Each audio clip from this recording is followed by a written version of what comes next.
অনুরাগের ছোঁয়ায় দর্শকদের জন্য এক অশান্তির খবর। প্রিয় চরিত্র সোনা ও সূর্য কি সত্যি সিরিয়াল থেকে বিদায় নিচ্ছে? এই মুহূর্তে ধারাবাহিকের প্রতিটি পর্ব জমজমাট হলেও একই গল্প বারবার ঘুরে ঘুরে আসছে। রোদের ষড়যন্ত্রের পর্দা এখনো ওঠেনি। দীপাকে বারবার ভুল প্রমাণ করা হচ্ছে, আর সোনা বারবার দীপাকে ভুল বুঝছে। ফলে অনেকেই বিরক্ত হচ্ছেন। দর্শকরা চাইছেন রোদের মুখোশ খুলে ফেলা হোক এবং সোনার জীবনে নতুন নায়ক আসুক, গল্পের নতুন মোড়। সম্প্রতি প্রকাশিত এক নতুন প্রোমোতে দেখা যাচ্ছে সোনা ও সূর্য বিদেশে পাড়ি দিচ্ছে, আর সেই পথেই তাদের প্লেন বিধ্বস্ত।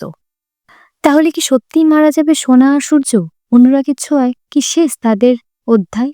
না বন্ধুরা, তারা তো লিড ক্যারেক্টার, তাই এই গল্প থেকে বিদায় নেওয়ার সম্ভাবনা তাদের খুবই কম। তবে এটা নিশ্চিত, এবার গল্পের একটি নতুন মোড় আসতে চলেছে। আপনারা কি চান গল্পে আসুক নতুন মোড়? নিচে কমেন্ট সেকশনে অবশ্যই জানাবেন। আর এই রকম সিরিয়ালের হট আপডেট পেতে আমাদের চ্যানেলটিকে সাবস্ক্রাইব করতে ভুলবেন না। দেখা হবে পরের ভিডিওতে।